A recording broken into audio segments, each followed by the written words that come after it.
இன்னைக்கு காலையிலேயே fogger station தாண்டி கிளம்பியாச்சு.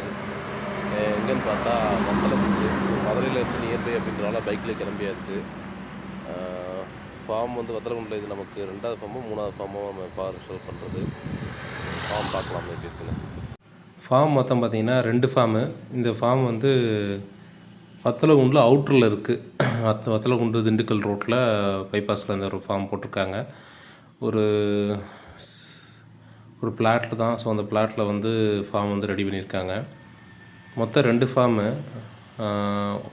2க்கும் இடையில வந்து கேப் வந்து ஒரு 3 to 5 அடிக்குள்ளே கேப் விட்டுட்டு ஸோ இருக்க இடத்த ஃபுல்லாக யூஸ் பண்ணி ஃபார்ம் போட்டிருக்காங்க.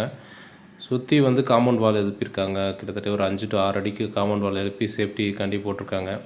செட்டோட சைஸ் பார்த்திங்க அப்படின்னா 16 அடி அகலம், 42 அடி நீளம், கிட்டத்தட்ட 670 ஸ்கொயர் ஃபீட் ஒரு செட்டு.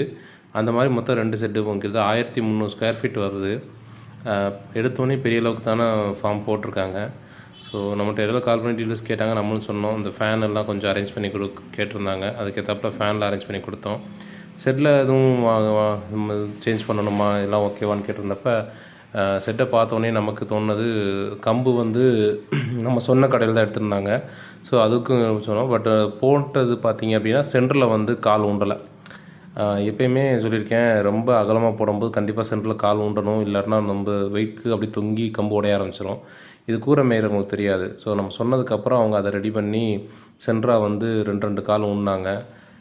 இந்த 42 அடி நீளத்தை வந்து 2ஆக பிரிச்சுருந்தாங்க. 16க்கு 42 அடி நீளத்தை ஒரு செட்டையே 2ஆக பிரிச்சுருந்தாங்க. ஸோ அதுக்கப்புறம் பார்த்திங்கன்னா ஃபார் இன்ஸ்டலேஷன் ஒர்க்குக்கு நம்ம எல்லாமே எடுத்துகிட்டு போயிருந்தோம். ஆல்ரெடி எல்லாம் போட்டு முடிச்சிட்டோம். ஸோ மொத்தத்துக்கு பார்த்திங்கன்னா 2000 லிட்டர் டேங்க் வந்து ரெடி பண்ணி வச்சுருந்தாங்க. ஆல்ரெடி சொல்லியிருந்தோம். வைக்கோல் வந்து முன்னாடி எல்லாமே ரெடி பண்ணிட்டாங்க. ஸோ அதுக்கப்புறம் நம்ம போய் ஃபார் இன்ஸ்டலேஷன் ஃபைனலாக பண்ணி கொடுத்தோம்.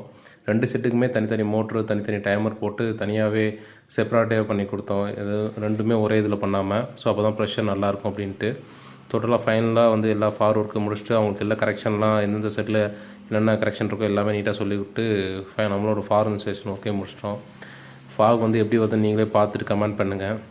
இந்த வீடியோ ஆல்ரெடி நான் வாட்ஸ்அப்பில் போட்டிருந்தப்போ நிறைய பேர் கமெண்ட் பண்ணியிருந்தீங்க. நல்லாயிருக்கு, நல்லா மிஸ்ட்டு வரைஞ்சிட்டு நிறைய பேர் அவங்களுக்கு செட்டுக்கு போகிறதுக்கு என்கரி கொடுத்துருந்தீங்க.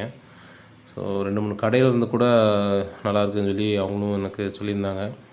ஸோ நீங்கள் எந்த அளவுக்கு மோட்டரோட கெப்பாசிட்டி ப்ரெஷருக்கு போடுறீங்களோ ஸோ அதை வச்சு தான் இந்த ஃபாக் வரும். அதே மாதிரி 4-வே ஃபாகர் போடுறதுக்கான ஒரு ரீசன் இது தான். இப்போ மோட்டர் ஆஃப் பண்ண அடுத்த செகண்டே எப்படி ஃபாகர் நின்றுச்சு பார்த்தீங்களா, ட்ராப்ஸ் வடியாமல். ஸோ இதுக்கு தான் 4-வே ஃபாகர் போடணும். கரெக்டாக ஃபாகர் இன்ஸ்டால் பண்ணால் சூப்பராக பண்ணலாம்.